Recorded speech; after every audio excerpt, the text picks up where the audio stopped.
धाराशिव जिल्ह्यामध्ये सध्या मोठ्या प्रमाणामध्ये पाऊस सुरू आहे। 2 सप्टेंबरला आपल्याकडे अतिवृष्टी झाली। जवळजवळ 15 ते 16 मंडळामध्ये आपल्याकडे अतिवृष्टी झालेली आहे आणि सोयाबीन पिकामध्ये आता सध्या पाणी साठल्यामुळे नुकसान झालेलं आहे। त्यामुळे शेतकरी बांधव सध्या पीक विमा कंपनीला पूर्वसूचना देत आहेत। त्याच्यामध्ये शेतकरी बांधवांनी पाणी पिकामध्ये साठल्याने हेवी रेनफॉल असेल किंवा इनंडेशन हे पर्याय निवडून पूर्वसूचना देणं अपेक्षित आहे।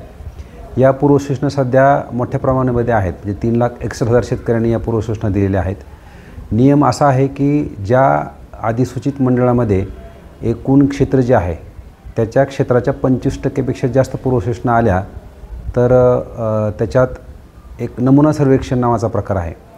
जर हे पूर्वसूचना 25%च्या आत असतील तर प्रत्येक शेतकऱ्याचा पंचनामा होईल।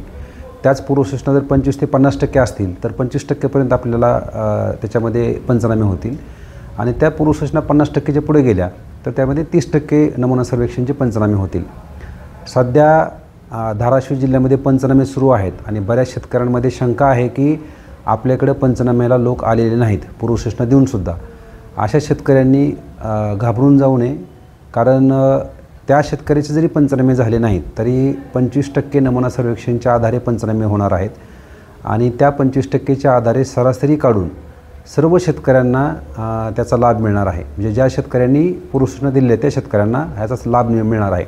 त्यामुळं शेतकऱ्यांनी कोणताही गैरसमज न करता ज्या शेतकऱ्यांची 25%मध्ये निवड झालेली आहे अशा शेतकऱ्याचे पंचनामे सध्या चालू आहेत आणि त्या पंचनाम्याच्या आधारे सर्व शेतकऱ्यांना ज्यांनी तक्रार केलेली आहे त्या सर्व शेतकऱ्यांना विमा कंपनीकडून जी नुकसान भरपाई आहे त्या प्रमाणात ती नुकसान भरपाई मिळणार आहे।